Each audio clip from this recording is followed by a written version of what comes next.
Ce fut un sentiment de désolation.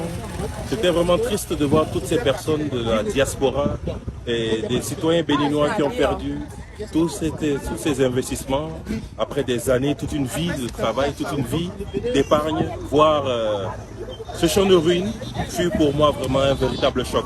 Mais je pense que le meilleur est à venir. Nous sommes convaincus que le temps leur donnera raison. Nous sommes convaincus que nous pouvons les aider à travers les interpellations de nos députés à pouvoir faire jaillir la vérité. L'article 22 de la Constitution est très clair. Toute personne a droit à la propriété privée dans notre pays. Toute personne a droit à la propriété privée.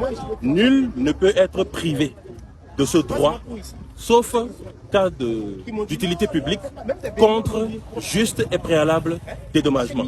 Ce qui n'a pas forcément été le cas dans ce dossier. Il y a beaucoup de nos frères, de nos concitoyens qui n'ont pas pu avoir leur dédommagement avant que leur maison soit cassée. Et la rémunération, à notre avis, n'était pas juste. Et nous parlons aujourd'hui d'utilité publique.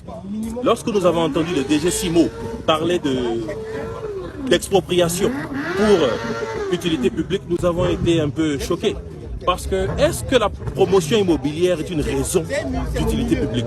Telle est la question. Et je pense qu'il y a un sujet plus global autour de l'expropriation dans notre pays. Nous avons vu le cas de Glodjigbe où des gens étaient indemnisés à 150 francs, 125 francs le mètre carré. Et je pense que ça pose un réel problème d'ensemble et il faille que nous puissions collectivement nous poser la question.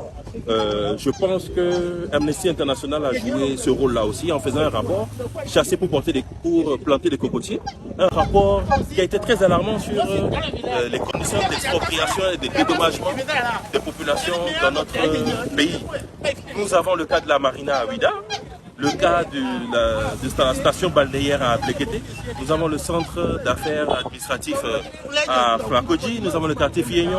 Tous ces dossiers ont été des dossiers où nous avons des centaines de nos concitoyens qui jusqu'à aujourd'hui estiment n'avoir pas été dédommagés, indemnisés à la juste valeur. Donc je pense que c'est une occasion pour le pays, pour les pouvoirs publics, de pouvoir réviser leurs copies et pourquoi pas de mettre en place une commission d'enquête pour pouvoir voir dans quelle mesure ces expropriations ont été faites et voir que la Constitution a été violée de plusieurs fois, que le code domanial et foncier a été violé aussi, et que nous ne sommes plus dans ce cadre dans un état de droit. Et je pense que le Parti des démocrates, qui est le parti du peuple, qui se tient aux côtés de toutes ces populations qui ont été et qui sont aujourd'hui victimes.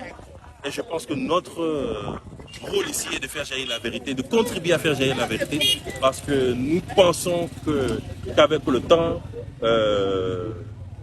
tous ces ayants droit seront rétablis dans leurs droits. Je leur ai dit tout à l'heure, je leur ai rappelé les vers d'un poème de Rudyard Kipling qui disait que si tu peux voir l'œuvre de ta vie détruite et sans un mot te mettre à rebâtir, tu seras un homme, mon fils. Donc je les ai exhortés à la patience et je pense qu'avec le temps, ils y arriveront. Merci.